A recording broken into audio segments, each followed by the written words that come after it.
Débarqué depuis peu sur la côte ouest des États-Unis, embauché par un des géants de l'informatique dont le siège social était dans l'État de Washington, Kevin se rendait comme chaque matin à son bureau. Quelques minutes plus tôt, il avait griffonné un mot sur un post-it collé au frigo de son duplex. Parti au boulot, fais comme d'hab, claque la porte en partant. Je te rappelle plus tard. Entre parenthèses, quel pied hier soir. Tu sais, ton joli cul me rend dingue. Chef du département informatique santé et prévention, qui comptait une trentaine de collaborateurs sous son autorité, il se félicitait que ce poste lui offre enfin l'opportunité qu'il attendait depuis longtemps.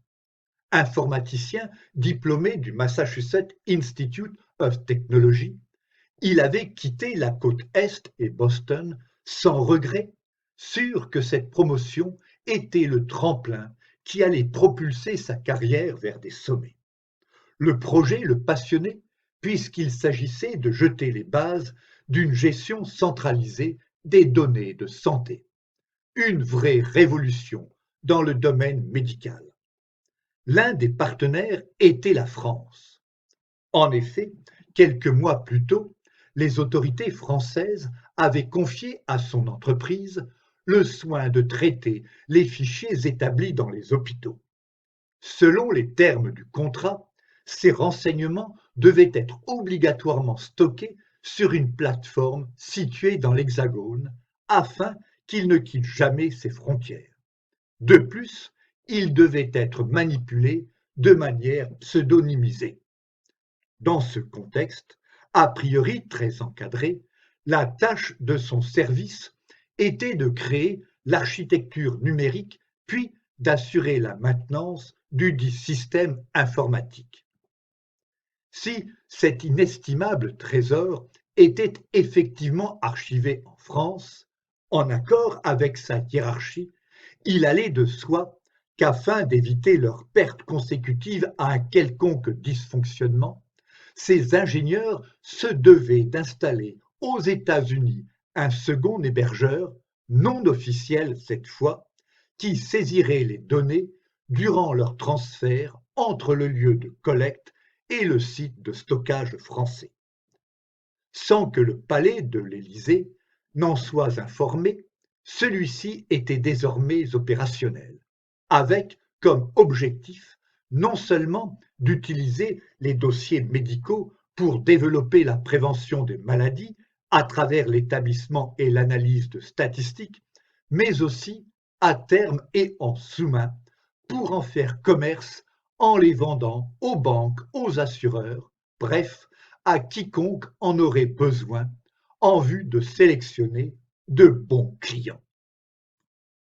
De telles visées mercantiles et cachées, logiques dans une économie libérale, n'entamaient nullement sa bonne conscience. Kevin le savait, c'était au prix d'un inébranlable réalisme qu'on parvenait à conquérir de nouveaux marchés et à pérenniser les pouvoirs de l'establishment. Comme l'attestait d'ailleurs cette loi promulguée en mars 2018, dite le Cloud Act, qui autorisait le gouvernement américain à accéder à tout fichier stocké aux USA, en quelque lieu que ce soit, en quelque entreprise que ce soit. Heureusement, cette réglementation interférait rarement sur ses activités. Quand c'était le cas, il l'appliquait à la lettre, trouvant légitime que l'administration s'immisce dans la sphère privée d'individus susceptibles de présenter, pour des raisons politiques ou sanitaires, des risques lors de leur entrée sur le territoire national. En bon américain, acquise au slogan de Donald Trump, America First, certain que son pays était le moteur et le phare de la civilisation occidentale, il acceptait de collaborer, même si un tel parti pris contrevenait avec les termes mêmes du protocole signé entre l'État français et le géant informatique. Mais, comme il aimait à le dire et à le redire, Kevin se sentait l'âme d'un patriote zélé. Telle était sa personnalité, tel était son caractère, telles étaient ses convictions.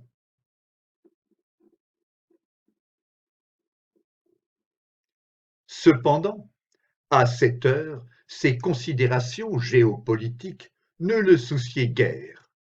Au volant de sa Porsche 911, d'un rouge pétant, la seule chose qui lui semblait essentielle, c'était de frimer. C'est d'ailleurs dans ce but qu'il avait fait une entorse à son credo de n'acheter qu'américain. Comment faire autrement quand tous les Golden Boys qu'il fréquentait affichaient leur insolente réussite en roulant exclusivement allemand? BMW, Mercedes, Porsche, Audi.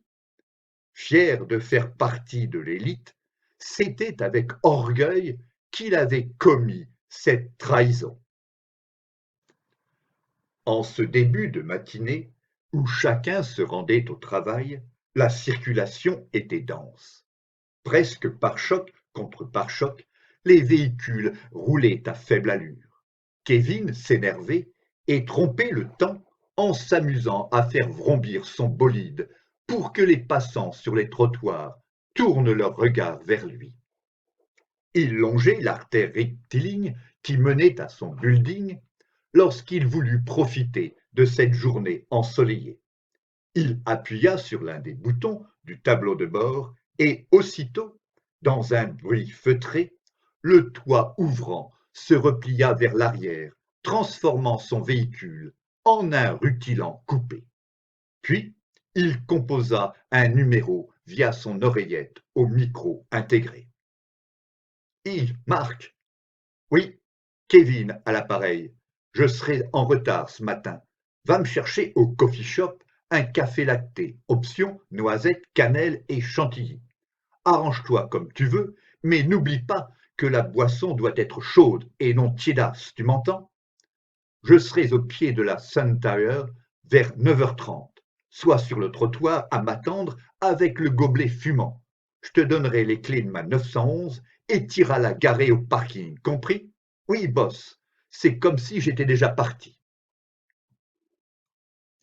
Indépendamment de la satisfaction qu'il tirait à jouer avec les algorithmes, à produire des lignes de code, à encadrer ses équipes, notamment ces dernières semaines où ces gars programmaient les serveurs qui allaient permettre aux agents de contrôle des aéroports américains d'accéder en temps réel aux données de santé des ressortissants européens entrant sur le territoire, indépendamment de cette mise en route dont il s'enorgueillissait, puisqu'elle servait les intérêts du peuple américain en le protégeant des risques de propagation d'une pandémie répandue de par le monde, sans oser le crier haut et fort, Kevin appréciait aussi d'autres choses.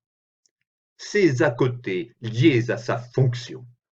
Certes, c'étaient en soi des petits riens, mais, mis bout à bout, ils constituaient au final ces avantages insignes réservés aux seuls dirigeants qui le distinguaient de ses subordonnés. Oui, indépendamment de l'obtention d'un sacré paquet de stock options qui assurait son avenir, plus prosaïquement, avoir son stagiaire attitré, corvéable à merci, prêt à rendre n'importe quel service en dehors de ses obligations professionnelles, quelle jubilation!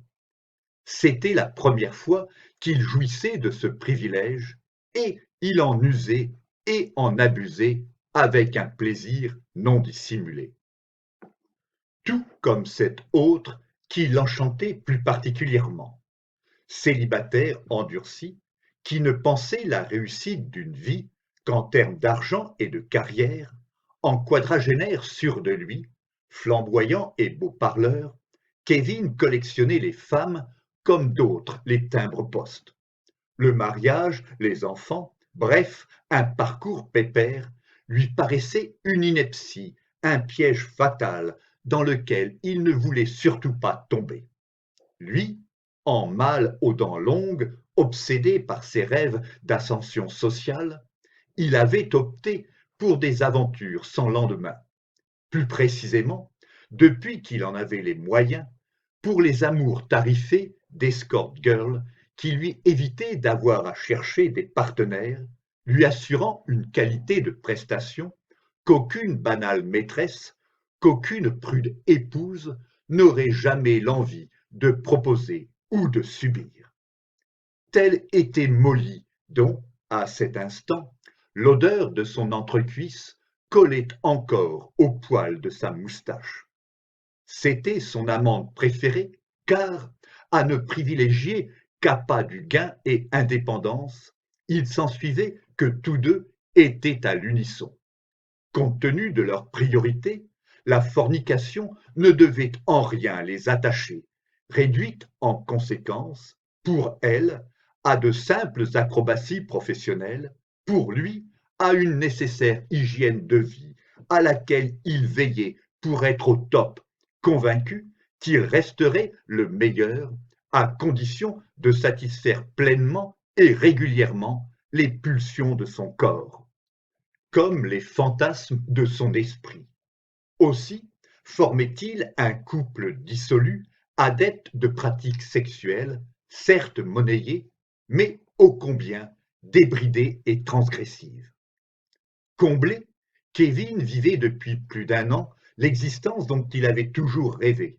Un job prenant, un statut gratifiant, des gains mirobolants, un appartement luxueux, une bagnole extra, des femmes superbes et une équipe sous ses ordres.